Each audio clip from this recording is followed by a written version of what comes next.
ফলন ও দাম ভালো পাওয়ায় কুমিল্লার দাউদকান্দিতে বেশ উৎফুল্ল কৃষকরা। বছর জুড়ে জলাবদ্ধ জমিতে মাছ চাষ করলেও শুকনো মৌসুমে বেকার হয়ে পড়েন প্লাবনভূমির কৃষকরা। তাই এ সময় বাঙ্গি চাষ তাদের জন্য অধিক লাভজনক।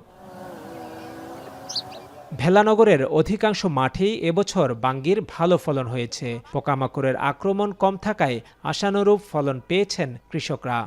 আমরা পরিবার সবাই মিলেই বাঙ্গি করি, আমাদের সহযোগিতা করে ছেলেমেয়েরাও, নিজেরাও খাটি।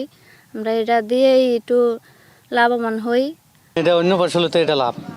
হ্যাঁ, আমরা 1 লাখ টাকা প্রতি কানিতে ইনশাল্লাহ বেচা যায়।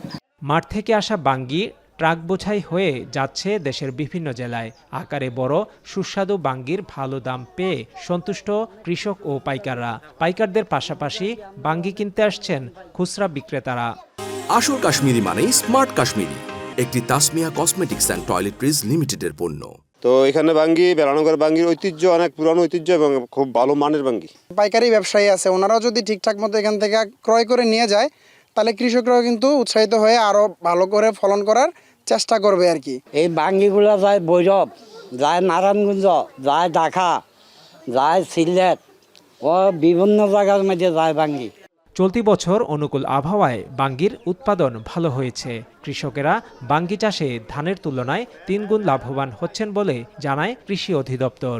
রবি মৌসুমে প্রায় 125 হেক্টর জমিতে বাঙ্গি আবাদ হচ্ছে এবং বাঙ্গি চাষে কৃষকরা বেশ লাভবান হচ্ছে এবং বাজার ব্যবস্থার জন্য এখানে একটা মার্কেটিং সিস্টেমে গড়ে ওঠে, যেখানে তারা নিজেদের ব্যবস্থাপনায় তারা বাজারে এই প্রোডাক্টগুলো পাঠায়। যখন কৃষকরা তাদের কর্মহীন হয়ে পড়ে, সেই সময় বাঙ্গি তাদেরকে বিরাট একটা লাভজনক পেশা হিসাবে তারা উপকৃত। পরিবারের সবাই মিলে বাঙ্গি উৎপাদন করা লাগে, কারণ বাঙ্গি ফলনের ক্ষেত্রে যেমন পারিবারিক সদস্যদের সহযোগিতা লাগে, বাঙ্গি বাজারজাত করার ক্ষেত্রেও তারা এই জমি থেকে, অর্থাৎ জায়গা বাজার হয় সে পর্যন্ত পৌঁছেতে তারপরে পাইকাররা সেখান থেকে নিতে পারে।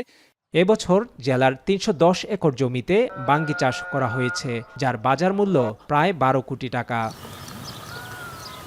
খালেদ সাইফুল্লাহ, এখন কুমিল্লা।